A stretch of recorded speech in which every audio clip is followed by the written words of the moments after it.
पूरे पार्ट के अंदर हमने सीखा वेस्ट मैनेजमेंट कैसे करना है ना, यानी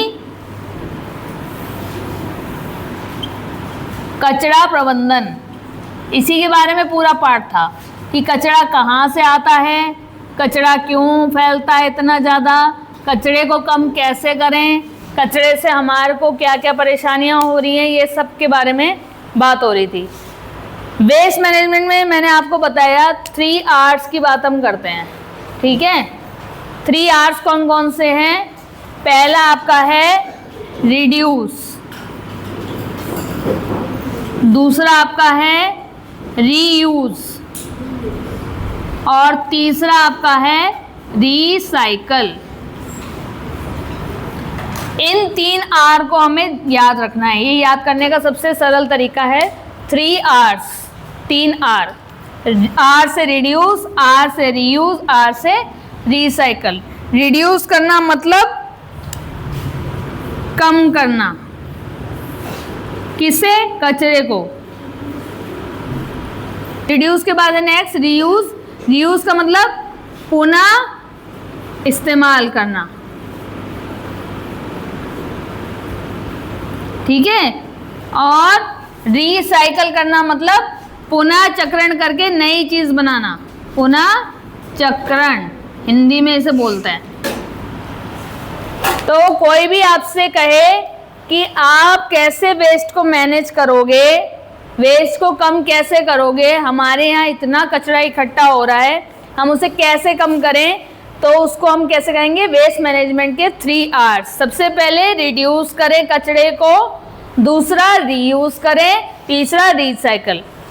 पूरे पार्ट में हमने इसके बारे में बात करी कि कचरे को सबसे पहले कम से कम फैलाना है हमें।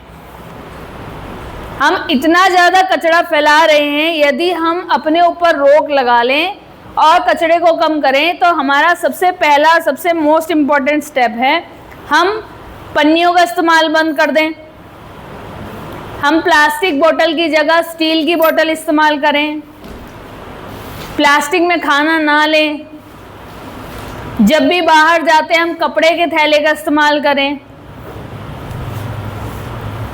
कम से कम पेपर फाड़ें, पैकेज्ड आइटम ना लें। जैसे आप विद्यालय आते हैं, आपको हम मना करते हैं कि पैकेट वाली चीज़ें नहीं लेनी है, नहीं लानी है, नहीं करनी है, नहीं खानी है ना। तो जब हम पैकेट वाली चीज़ें लाएंगे ही नहीं तो उसके पैकेट का कूड़ा ख़त्म, है ना। हमारा विद्यालय, हमारा परिवेश, हमारा घर साफ सुथरा रहेगा, पैकेट वाली चीज़ें ही नहीं लाएंगे तो। जब ये कचरा कम हो जाएगा तो जो इतना सारा कचरा हमारा इकट्ठा होता, पन्नियों का, है ना, डब्बों का, पेपर्स का, वो सब कम हो जाएगा। जब वो कम हो जाएगा तो सबसे पहला स्टेप हमारा कचरा प्रबंधन हो गया कि कचरे का जो वॉल्यूम था, जो हम ट्रक भर के कचरा भेज रहे थे, जब हमने कचरा फैलाना कम कर दिया तो कचरा कम हो गया। तो पहला हमने प्रबंधन कर दिया, कचरे को कम कर दिया। अब आते हैं सेकेंड स्टेप पे, रीयूज। रीयूज क्या हो सकता है? ऐसी वो सारी वस्तुएं जिनका हम फिर से प्रयोग कर सकते हैं, उनको हम रीयूज करेंगे। जैसे कि आपने हमेशा पुराने समय में देखा है कि टायर्स बच्चे खेलते रहते हैं ना, टॉयज की तरह यूज़ कर लेते हैं। टायर बेकार हो गए, उसका झूला बना दिया, टायर इकट्ठे कर लिए, उसमें मिट्टी भर दी, उसमें गमले लगा दिए। ऐसे ही पर्दे हैं, चादरें हैं, मम्मी लोग हमारी क्या करती थी, उन पर्दों को, चादरों को इस्तेमाल कर लिया पहले खूब। जब वो रफ़ हो गए, फेड हो गए, तो उनकी कटिंग करके या तो थैले बना दिए, या तकिए के लिहाफ बना दिए, है ना, ये चीज़ों के कवर बना दिए। इस तरीके से उन कपड़ों को इस्तेमाल में ले लेते थे। बच्चा बड़ा हो गया, उसके कपड़े छोटे हो गए, दूसरे बच्चे को दे दिए, है ना, उससे छोटे वाले पहन रहे हैं। आपस में एक दूसरे के कपड़े चला लेते थे, बाहर से कम कपड़े खरीदते थे। इससे क्या हो गया? कपड़ों का कचरा कम हो गया, है ना। ऐसी बहुत सारी चीज़ें हैं जिनका हम पुनः इस्तेमाल करते हैं। जैसे कि मैंने आपको कहा, आपको यूट्यूब पे भी बहुत सारी वीडियोस मिल जाएंगी जिसमें हम वेस्ट मटेरियल का यूज़ करके नई चीज़ें बना रहे हैं। हम अपने दोस्तों को गिफ्ट देते हैं, है ना, गिफ्ट रैप के लिए हम पेपर खरीद के लाते हैं, हम पुराने यूज़ किए हुए न्यूज़पेपर्स को यूज़ कर सकते हैं, है ना। अलग अलग तरीके से उसको पैक कर सकते हैं, अपना इनोवेशन दिखा सकते हैं कलर्स यूज़ करके, गिफ्ट रैप के लिए इस्तेमाल कर सकते हैं, या फिर पुरानी बची कुची चीज़ों से हम कोई नई चीज़ बना के बच्चों को उपहार में दे सकते हैं इस तरीके से। या फिर हम अपने घर का डेकोरेशन का आइटम बना सकते हैं। हमने पोर्टफोलियो फाइल्स आपको बनानी सिखाई थी हमारे ज्ञानोदय चैनल के माध्यम से, कि कैसे पुराने न्यूज़पेपर से हम फाइल कवर तैयार कर सकते हैं। हम क्या करते हैं, बाज़ार जाते हैं, नई फाइलें ख़रीद लाते हैं, उसके अंदर टैग करते हैं और दे देते हैं। जबकि हमें करना क्या चाहिए, पुराने न्यूज़पेपर से फाइल तैयार करिए, घर में बना के उसी में उसको सुंदर से डेकोरेट करिए, अपने पोर्टफोलियो फाइल्स बनाइए। पैसे के पैसे बचेंगे और न्यूज़पेपर का इस्तेमाल हो जाएगा, है ना। या पुराने गत्ते पड़े रहते हैं, उनका इस्तेमाल करके आप फाइल्स बना सकते हैं। या बहुत सारे आपके प्रोजेक्ट वर्क जो स्कूल में इस्तेमाल होते हैं, आप उसके लिए कचरे का इस्तेमाल कर सकते हैं। ठीक है, इसको कहते हैं रीयूज़। रिड्यूस समझ में आ गया? रीयूज समझ में आ गया? अब बात करते हैं रिसाइकिल की। रिसाइकिल के अंदर वो सारी धातुएं, यहाँ देखिए रिसाइकिल के अंदर हम दो तरीके के डस्टबिन का यूज़ कर रहे हैं। एक होता है हमारा ग्रीन डस्टबिन, ठीक है, और एक होता है हमारा ब्लू डस्टबिन, जिसके बारे में ये बात कर रहे हैं। ग्रीन डस्टबिन के अंदर हमारा सारा गीला कूड़ा, वेट वेस्ट, जो भी आता है हमारे किचन से या हमारे गार्डन से, प्लांट बेस्ड जो भी है, वो सारा गीला कूड़ा इसमें जाएगा। जैसे ही हरे की बात आएगी तो हरे में आपको हरियाली से सब कुछ समझ जाना है ना। हरा डस्टबिन यानी सारा हरा हरा, जैसे हमारे प्याज के छिलके, आलू के छिलके, जो भी हरे हरे हमारे पौधों से हमें मिलता है, अंडे के छिलके, ठीक है, जो जानवर जो सड़ता है वो सारा सड़ने वाला सामान ग्रीन डस्टबिन में जाएगा। जो सड़ के बाद में क्या बन जाता है, मिट्टी, खाद, मिट्टी में मिलके मिट्टी बन जाता है ना, खाद के रूप में।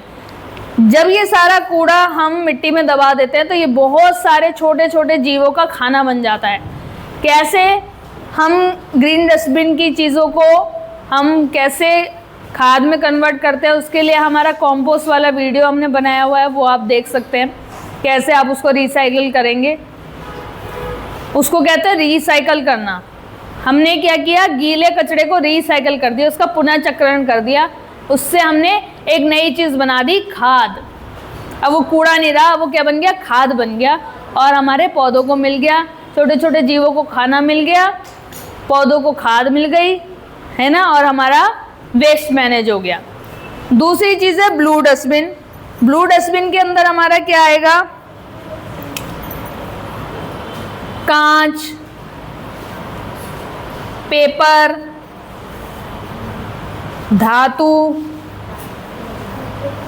ये सारी चीज़ें, और भी बहुत सारा वेस्ट हमारा होता है जो इसके अलावा होता है, जैसे मेडिसिन के टुकड़े वगैरह, है ना। तो अब प्लास्टिक की जितनी भी बोतलें हैं, है ना, प्लास्टिक का जो भी सामान है वो सारा किस में आएगा, ब्लू डस्टबिन में। इसको क्या करते हैं, आगे और अलग अलग तरीके से डिवाइड किया जाता है कि कांच को एक जगह, पेपर को एक जगह, धातु को एक जगह, प्लास्टिक को एक जगह इकट्ठा किया जाता है। फिर प्लास्टिक को रीयूज़ करके कुछ और चीज़ें बना दी जाती हैं। पेपर जो भी बचता है उसको वापस पल्प बनाया जाता है और उससे नया पेपर बनता है, ठीक है। पुराना पेपर आपने देखा होगा, कबाड़ी वाले जो होते हैं आपके, वो कलेक्ट कर लेते हैं सारा पेपर, आपकी पुरानी किताबें वगैरह, वो क्या करते हैं, उनको वापस फैक्ट्रीज में बेच देते हैं, उन पेपर से वापस पल्प बनता है और नया पेपर छापा जाता है। कांच से भी नई चीज़ें, कांच को पिघला दिया जाता है और नए आकार में नई चीज़ें बना दी जाती हैं, इसलिए कांच भी रीयूज़ हो जाता है। धातु भी, जितना भी लोहा वगैरह है, स्क्रैप वाले ले जाते हैं ना, कबाड़ी वाले, लोहा भी बिकता है, सब कुछ बिकता है पुराना, तो वो क्या करते हैं, उसको भी मोल्ड करके वापस पिघला के क्या करते हैं, नई चीज़ों का निर्माण कर लेते हैं। इस तरीके से इनका पुनः चक्रण हो जाता है। इसे कहते हैं रिसाइकलिंग, पुरानी चीज़ों से नई चीज़ों का निर्माण करना। तो ये हो गए हमारे वेस्ट मैनेजमेंट के 3 R's, reduce, reuse and recycle. Recycle में भी ग्रीन एंड ब्लू डस्टबिन में अलग अलग कचरा। ये आपके पूरे पाठ का सार है। इसके अलावा आपके पाठ में एक चीज़ और आई है, एक स्टेट का नाम आया है अरुणाचल प्रदेश। ये सबको याद होना चाहिए। उसके गांव का नाम क्या था? अरुणाचल प्रदेश। अरुणाचल प्रदेश स्टेट का नाम है। अरुणाचल प्रदेश का कौन सा गांव था जिसको अवार्ड मिला है? अरुणाचल प्रदेश के गांव का नाम है सिल्लुक, जिसे किस चीज के लिए अवार्ड मिला है? साफ सफाई, सबसे साफ गांव। ठीक है। और पहला ऐसा गांव जिसको सबसे प्रथम अवार्ड मिला है साफ सफाई के लिए, वो कौन सा है? जो पूरा कचरा मुक्त गांव हो गया है, उसका नाम क्या है? पहला कचरा मुक्त गांव नरेना। क्या उत्तर है इसका? नरेना एक छोटा सा गांव है जो पहला कचरा मुक्त गांव था। ठीक है। क्वेश्चन अगर आपसे पूछा जाएगा तो आपको, अगर वो बोलते हैं कि पहला कचरा मुक्त गांव कौन सा है, तो आप बोलेंगे नरेना।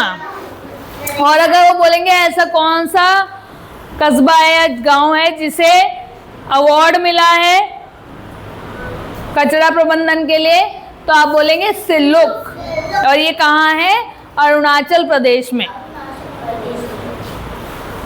इसके अलावा भी 2 जगहों का नाम आया है, एक है मैसूर और एक है इंदौर। ये शहर हैं, ये शहर हैं। इन्हें भी स्वच्छता के लिए, साफ सफाई के लिए जाना जाता है कि इनके यहाँ आप कभी भी इन शहरों में चले जाएं, आपको साफ सफाई मिलेगी बहुत ज़्यादा। और ये सब किस लिए पॉसिबल हो पाया है? इन 3 R's की वजह से, क्योंकि यहाँ के हर व्यक्ति को इन 3 R's के बारे में पता है और वो ये सब फॉलो करते हैं अपने घरों में। कचरे को घर से ही अलग अलग किया जाता है, कचरे को कम किया जाता है, पुनः इस्तेमाल किया जाता है और उनका पुनः चक्रण किया जाता है। तो ये हो गया आपका पाठ समाप्त। यहाँ इसको आप रिवाइज कर लीजिए। इनमें से कोई ना कोई प्रश्न ज़रूर आपके पेपर में आएगा, चाहे तो ओरल में या रिटर्न में। ठीक है। धन्यवाद।